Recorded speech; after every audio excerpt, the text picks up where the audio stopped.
ছেলেরা বাপ নিজের জন্য ভাবো, নিজের জন্য। আমার ভাইয়া নিজেরে নষ্ট করে দিও না। কেউ মনে রাখবে না রে বাপ, কেউ মনে রাখবে। কে কারে মনে রাখে, কার কথা কার মনে? প্রতিটা নতুন অ্যাক্সিডেন্ট পুরাতন গুলো ভুলায় গেল। এই যে আর এখন আজকে বিচার মাইলস্টোন স্কুল এন্ড কলেজের যে বাচ্চাগুলো মারা গেল, ওনার আলাপ আছে না?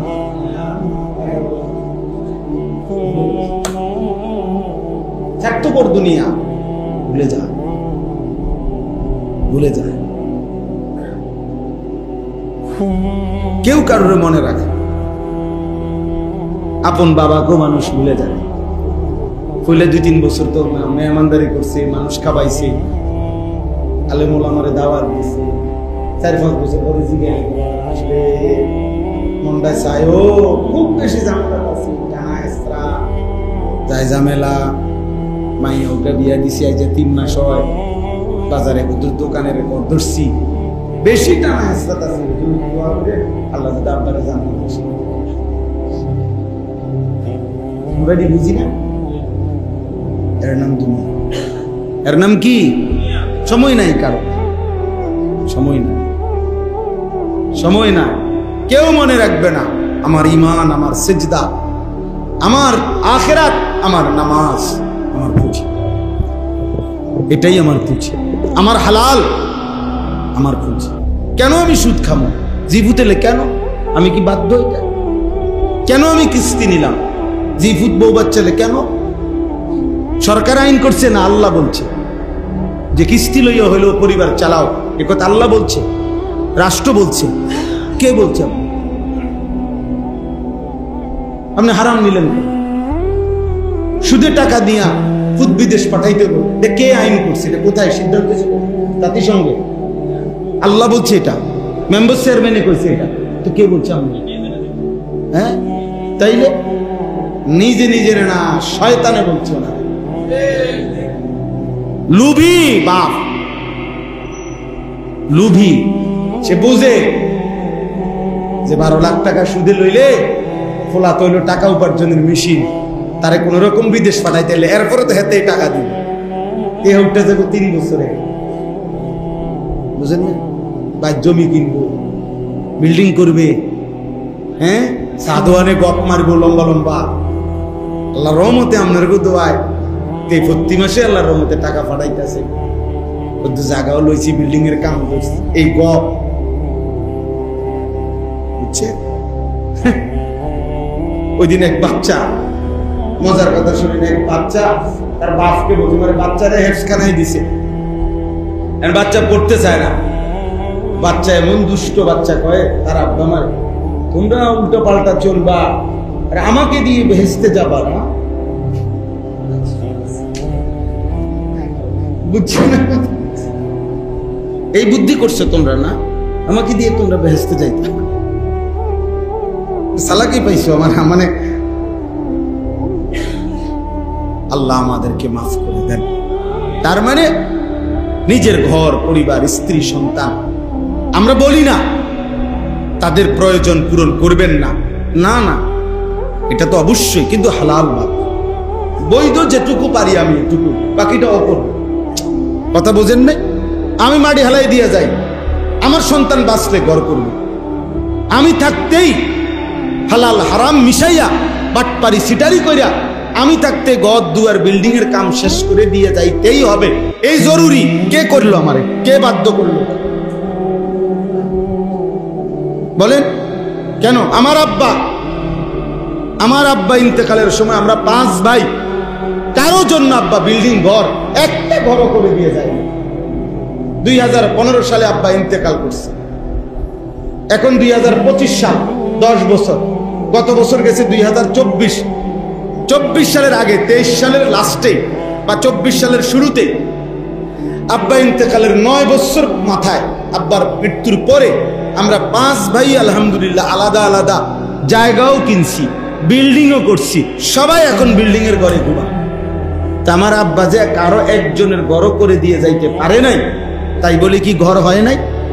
আমরা 5 ভাই কোনো ওয়াজ করি, 5 ভাইয়ের ইনকাম সমান না, কথা বোঝেন নাই? 5 ভাইয়ের ইনকাম কি না সমান না? তো গর্ত হয়ে গেছে। তো দুনিয়া তো সাধারণ বিষয়, কিন্তু আমার আব্বা 5 ভাইকেই আলেমে দ্বীন বানায়। বাবা থাকতেই 5 ভাই আমরা কামেলও পাশ করছি, দাওরা হাদিসও পাশ করছি। আব্বা আমগো 5 ভাইরে এই অবস্থায় দেখে গেছে যে আমরা সরকারি মাদ্রাসার থেকেও টাইটেল পাশ করছি, কওমি মাদ্রাসার থেকেও দাওরা হাদিস পাশ করছি আব্বা থাকতেই, আলহামদুলিল্লাহ। আবার বড় ভাইরা আপনারা চেনেন না? আলহাজ হযরত মাওলানা মাহবুবুর রহমান আশরাফি, ওই যে চান্দিনা আল আমিন কামিল মাদ্রাসার এখন ভারপ্রাপ্ত প্রিন্সিপাল, ও তো আমার বড় ভাই। উনি আল্লাহ আমাদের সবাইকে আখিরাতের ফিকির দান করে। নিজের বরবাদ কইরা আখিরাত নষ্ট করে জিফুত পরিবার সংসার চালাইবার কোনো তো আমনে যে দূর পারেন। ওরা রাগ করলে রাগ করবে, ওরা রাগ করলে ওদের প্রয়োজন পূরণ না হলে না হোক। আপনি মাথার ঘাম পায়ে ফেলবেন আর হেতে সারা রাত মোবাইলে উলঙ্গ ছবি দেখবো। হ্যাঁ, এটা কামাই মিয়া। আমনের ঘাম বাইয়া বাইয়া পড়ে 1 টাকার জন্য, আর জানুয়ারে 1 ওয়াক্ত ফজর নামাজ পড়ে না। এরকম হাইওয়ানের জন্য রোজগার করেন মিয়া। ওরে পল্লক আগে বুঝাপড়া করেন। বেটা কার জন্য কামাই? বেটা তুই কিসের? তুই তো একটা সেজদাই দাস না। তুই আমার আল্লাহর দুশ্মন, তো তুই আমার বুঝি বন্ধু? বোঝেন নাই কথা? যে আমার আল্লাহর দুশ্মন সে আমার বন্ধু হবে কেন? ভাই আমার খবর রাখবে কেমনে যে তার মালিকের খবর রাখে না? আপনি মরলেন আপনি দেখবেন আপনার খবর কি? বেনামাজি এই নাফরমান সন্তান আপনার নামও তো নিবে না, আপনার কবরস্থানও তো যাবে। হেতো জানেই না কবরস্থানে গিয়ে কি করতে হয়। হেতো তাব্বাতিয়া দেওয়া পারে না, কুল হু আল্লাহও পারে না, হেতো আলহামদুলিল্লাহও পারে না, সে তো দুরূদ শরীফও পারে না। হে আপনার কবরে যায় কি দিব? আলগা হুজুর দিয়া দোয়া। আরে কাবা শরীফের হুজুরও এসে যদি আমনের জন্য বাপের জন্য দোয়া করে, আমনের ব্যথা আর কাবা শরীফের ইমাম সাহেবের ব্যথা সমান হবে না মিয়া? কথা বলেন না কেন? আমার বাপ যেদিন মরে ওই দিন আমার কলিজার ব্যথা কি আর কাবা শরীফের ইমাম সাহেবের ব্যথা সমান হবে? তো তাইলে বলেন কেন না ফরমান সন্তান বানায় গেলাম? কেন না ফরমান সন্তানের জন্য সুদে ঘুষে কিস্তিতে মিথ্যা ধোকাবাজি করে নিজের আখিরাত? একে তো দেখে গেলাম ভাই একটা নামাজ পড়ে না, একটা ওয়াক্ত নামাজ পড়ে না। আমি তো চোখে দেখা এটা, তো আমি তার লাগে রোজগার করে আমার আখিরাত বর্জন করব কেন? আখিরাত শেষ করলাম কি লাগে? যা বেটা ঠিক আছে, তুই আলাদা হ, তুই তোর মতো যা। তুই যেহেতু আল্লাহ চেনো না, রাসূল চেনো না, নামাজ ফেললি বেরো বেটা। আমি পাইলে আমার রিজিক থাকলে আমি খামু, না খাইলে নাই। না হুজুর অন তো বুঝি তো, অহন যদি পোলা পান্তে কি করি উল্টা পাল্টা কই, বুড়া বয়সে না খাইয়া মরণ লাগবে না। বুড়া বয়সে যারা 3 বেলা খায় তারা আর মরে না। না এরকম কোন লোকের মৃত্যু তো হয় না। না না অসম্ভব, হয় না, হয় না, এমন লোক তো মরে না।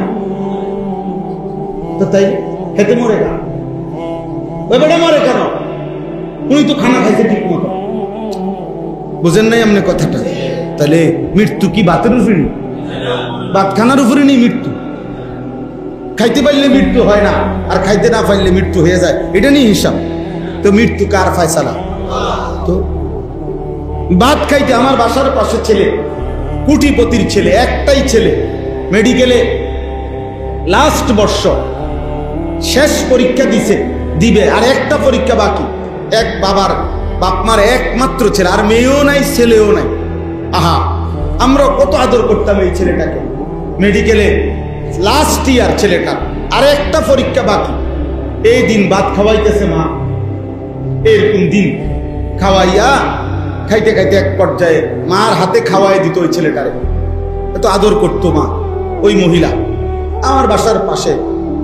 পরে শেষে একটা লোকমা বাচ্চাটা বলতেছে আমি আর খাবো না আম্মু। আর মাই কইতেছে আব্বু আব্বু এই লোকমাটাই আব্বু, শেষ শেষ, এই যে পানি, মানে পানি তো হাতে রাখছে। আরে এটা আমরা বাচ্চাকে বলি না যে ঠিক আছে আম্মু এইটাই আন না। এই শেষ লোকমাটা জোর করে দিছে ওরে মুখে, পানি দিছে খাইতে, পানিটাও সে খাইছে, বুকের মধ্যে মনে আটকায় গেছে, পানি হোক খাবার হোক। এই কিছুক্ষণ পরে হসপিটালে নিছে, মারা গেছে। কি আমি তো দেখছি, আমি তো দেখছি ওরা কত আদর করতাম ওরে আমরা। ওই মা পাগল হয়ে গেছে মনে হয়, জানো, ওই বাবা পাগল হয়ে গেছে মনে। উনিও পরে এই 4 তলা বিল্ডিং, এটা পুরা বিল্ডিং সহ বিক্রি করে এই এলাকার থেকে মানে মনের কষ্টে চলে গেছে। ওই যে গেছে আর কই তারি না, কুমিল্লা শহরে।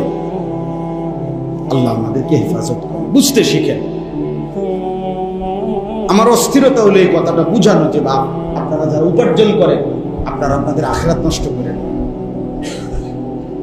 সুদে টাকা নিয়েন না, কিস্তিতে টাকা নিয়েন। অভাব থাকুক, অভাব থাকুক। এই পৃথিবীর সবচেয়ে ধনী ব্যক্তির কোনো অভাব আছে কিনা? তো আমার অভাব আছে।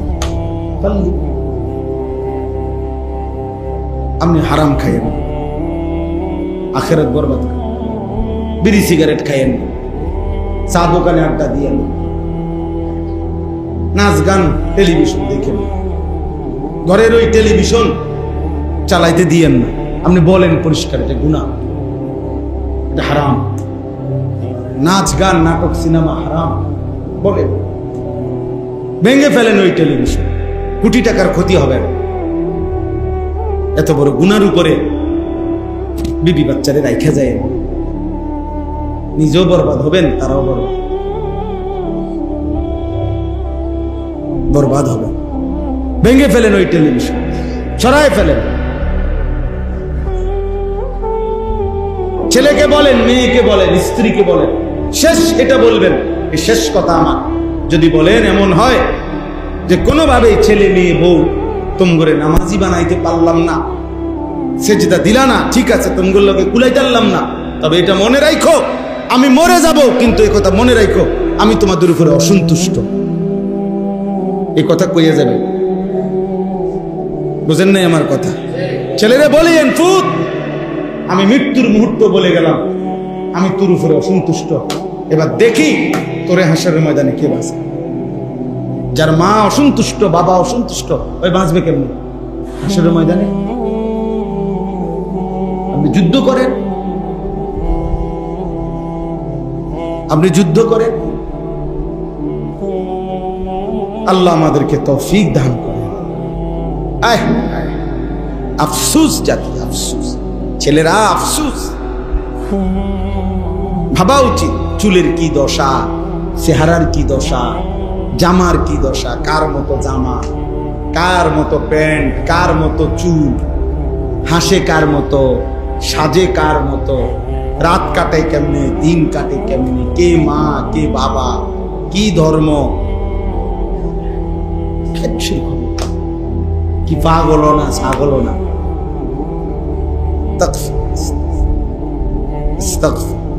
একেবারেই লাওয়ারিস। অনেক ছেলে পেলের চেহারা দেখলে বোঝা যায় চলাফেরা মূলত তার কোনো অভিভাবক নেই, বেওয়ারিস আর কি, লাওয়ারিস। তার মূলত কোনো অভিভাবক কিচ্ছু নাই, নিজে নিজেই একা একাই বুদ্ধি, এই নিজের মতোই চল। যেই মাসে যেমন মন চায় চুল, যখন যেই জামা ভাল লাগে, যখন যেই শার্ট ভাল লাগে, যখন যেটা ভাল লাগে, যখন যেই চেহারা কাটিং, যখন যেটা ভাল, তার এবার বাধা দিবে কি? তার তো মাই নেই, তার তো বাপে নেই, তার তো কোনো সৃষ্টিকর্তাই নেই, তার তো কোনো নবী নেই, তার তো কোনো দিন নাই, ধর্ম নাই, তার তো কোনো শরীয়ত,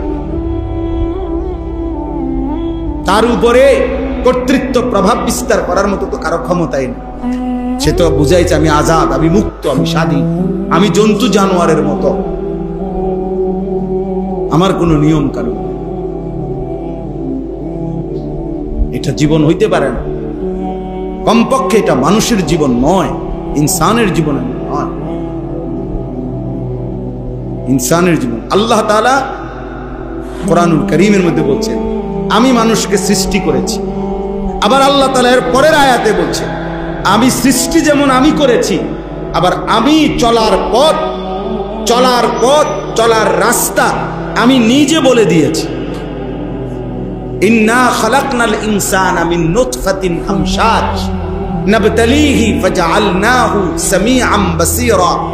আল্লাহ বলেন, আমি বীর্যের ফোঁটা থেকে মানুষকে সৃষ্টি করেছি পরীক্ষা করার জন্য। আমি তাকে চোখওয়ালা বানিয়েছি, আমি তাকে কানওয়ালা বানিয়েছি। চোখ, নাক, কান মানে বুঝ, বুদ্ধি, দেমাগ, আকল, ফতার, বুদ্ধি, বিবেচনা আমি দিয়েছি। আবার ইন্না হাদাইনাহুস সাবিলা, চলার রাস্তা আমি বলে দিয়েছি। আল্লাহ যেন বললেন, সৃষ্টিও আমি করেছি, হায়াতও আমি দিয়েছি, চোখ, নাক, কান, অঙ্গ প্রত্যঙ্গ আমি দিয়েছি, সময়ও আমার দেওয়া, সুস্থতাও আমার দেওয়া, রাত দিনও আমার দেওয়া। তুমিও আমার, তোমার জিন্দিগিও আমার, তোমার সময়ও আমার, তোমার শরীরও আমার, তোমার সুস্থতাও আমার। তোমার জন্য আমি আল্লাহ গন্তব্য কি, করণীয় কি, বর্জনীয় কি, করবা কি, ছাড়বা কি, উচিত কি, অনুচিত কি, সব আমি বলে দিয়েছি। বলে নাই? কথা বলেন না? ইম্মা শাকিরান ওয়া ইম্মা কাফুরা। রব্বুল আলামিন বলেন, সব ব্যবস্থাপনা করে, সব ইন্তজাম করে এবার আমি শুধু দেখছি কে কে আমার কৃতজ্ঞ বান্দা আর কে কে অবাধ্য বান্দা। ঠিক আছে, চলো। ইম্মা শাকিরান ওয়া ইম্মা কাফুরা। আমি দেখছি কে শাকির, কে কাফুর। শাকির মানে কৃতজ্ঞ, কাফুর মানে অবাধ্য, অকৃতজ্ঞ। এবার আল্লাহ বলেন, ইন্না আতাদনা লিল কাফিরিনা সালাসিলা ওয়া আগলালা ওয়া সাঈরা। শোনো বান্দা, অবাধ্য, নাফরমান, পাপী বান্দাদের জন্য আমি রেখেছি আগুনের শিকল, আগুনের বেড়ি, জাহান্নামের ধাউ ধাউ আগুন। তিন জিনিস রেডি রাখছি। শিকল রাখছি, শিকল 70 হাত লম্বা, জাহান্নামের শিকলে বেঁধে। আল্লাহ বলেন কোরআনুল কারীমের মধ্যে, সুম্মা ফি সিলসিলাতিন যারউহা 70 যিরাআন ফাসলুকু। নাফরমানকে যখন জাহান্নামে ফেলা হবে, আল্লাহ বলবে ফেরেশতারা, ওরে 70 হাত লম্বা আগুনের শিকল দিয়া তারে বাঁধো। এবার 70 হাত লম্বা শিকল দিয়া বাইদা কুত্তার মতো পুরা জাহান্নামে ঘুরাও। ফাসলুকু অর্থ এটা, ওরে জানোয়ারের মতো ঘুরাও, ওরে পুরা জাহান্নামীদেরকে দেখাও। জাহান্নামীরা দেখো, এই নাফরমান সুদখোর, এই নাফরমান ঘুষখোর, এই নাফরমান জেনাখোর, এই নাফরমান সারা রাত উলঙ্গ ছবি দেখতো, এই জানোয়ার ভিন নারীর সাথে বেহায়াপনা করত। দেখো, এ মিথ্যা বলতো, এ চুরি করত, এ ডাকাতি করত। দেখো, ফাসলুকু, ওরে ঘুরাও।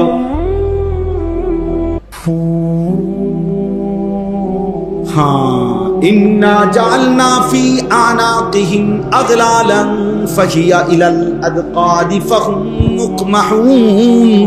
কোথায় এটা? কোন সূরায়? সূরা ইয়াসিনে না? শুরু দিয়ে না? ইন্না জাআলনা ফি আনাকিহিম আগলালান ফাহিয়া ইলাল আদকানি ফাহুম মুকমাহুন। আল্লাহ বলেন, এইভাবে এই দুইটা হাতের এই দুইটারে এখান দিয়ে ঠেলা দিলে আর এমনি বাঁধলে,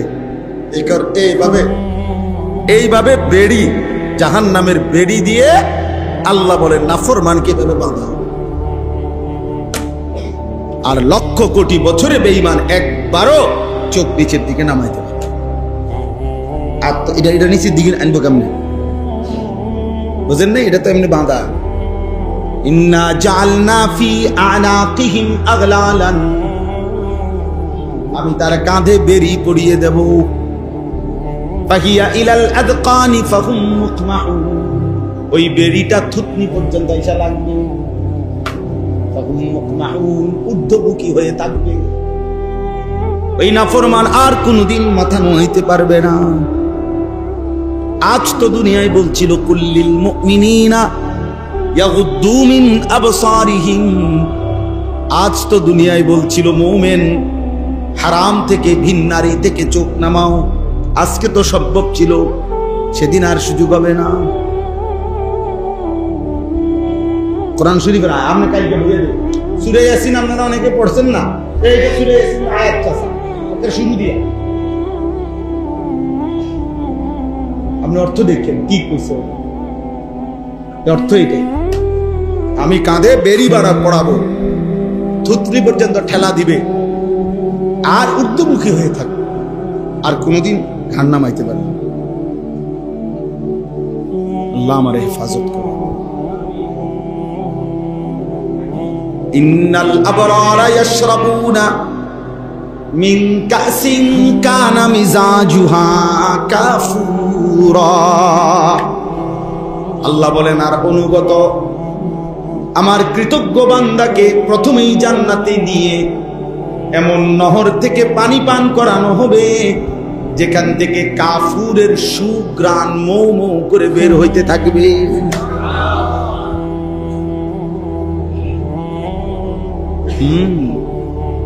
আইনান ইয়াশরাবু বিহাল মুকাররাবুন ওয়া ইউফাজ্জিরুনাহা তাফজীরা।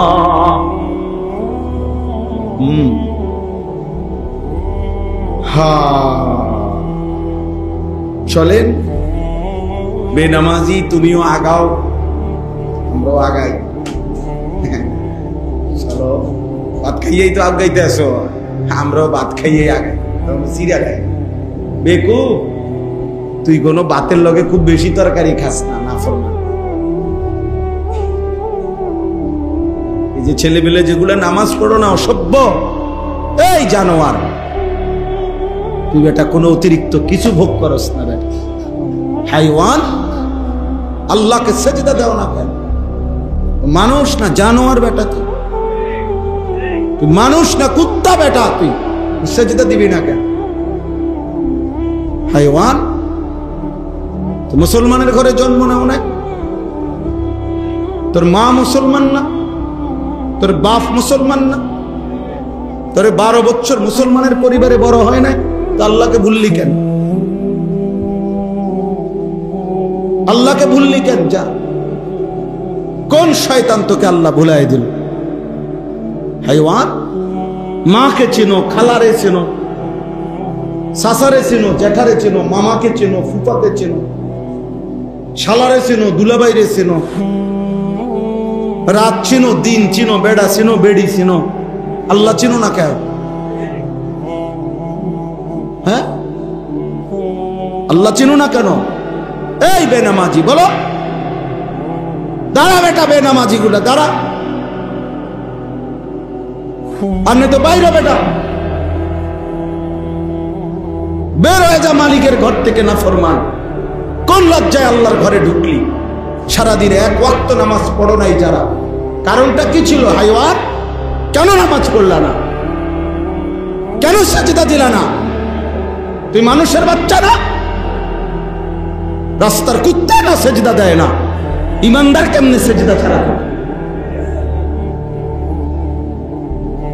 মুসলমানের বাচ্চা কেমনে সেজদা না দিয়ে থাকে? শরীরটার মধ্যে পেশাবের গন্ধ, না পেশাব করে ঠিক মতো পাক হয়, না পায়খানা করে ঠিক মতো পাক হয়, ওইটা কি পাগল ছাগল নাকি? পাক পবিত্রতার কোনো ধার ধারে না, চুল কিতা, চেহারা কিতা, আড়ে কেমনে, আসে না কান্দে, কিছু বোঝা যায়। মানুষ না প্লাস্টিক, কিছু। এটা জীবন হলো, একটা কথা হলো মিয়া, জীবনের একটা সৌন্দর্য থাকবে না? জীবন মানে শুধু কুগা ভাত খাওয়া, কয়টা টাকা রোজগার করা, এরই নাম জীবন? বলেন ভাইয়া, ভেবে দাও। ছেলেরা ভাবো, কেন নামাজ পড়বা? সমস্যা কোথায়? তোমারে কোন শয়তানে কামড়াইছে? কোন জানোয়ারে কামড়াইছে তোমারে? তুমি সেজদা দিবা না কেন? সমস্যা কি তোমার বলো? আল্লাহর ফেরেশতা যদি একটা লাথি দেয় কি করবা তখন? একটা আসার দেয় যদি, কি করবে তো? হ্যাঁ, 1 সেকেন্ডের জন্য যদি আল্লাহ নিরাপত্তা তুলে নেয়, বেঁচে থাকার অধিকার তুলে নেয়, কোন আব্বার ক্ষমতা আছে রাখা? তো তাইলে আমি কেন না ফরমান করি? আল্লাহকে সিজদা না দেওয়া এর চাইতে জঘন্য, নিকৃষ্ট আর কি? ওই জানোয়ারের চাইতে নিকৃষ্ট। আরে আমি তো বলছি মিয়া জানোয়ার, অত জানোয়ারও না, জানোয়ারও না। এটা জানোয়ারের উপরে কোনো নামাজের হুকুম নাই, এই জন্য সেটা কি দেয় না। কুকুরের উপরে সেজদার হুকুম আছে না? গরু ছাগলের উপরে কোনো হুকুম, ওই জন্য সে সেজদা দেয় না।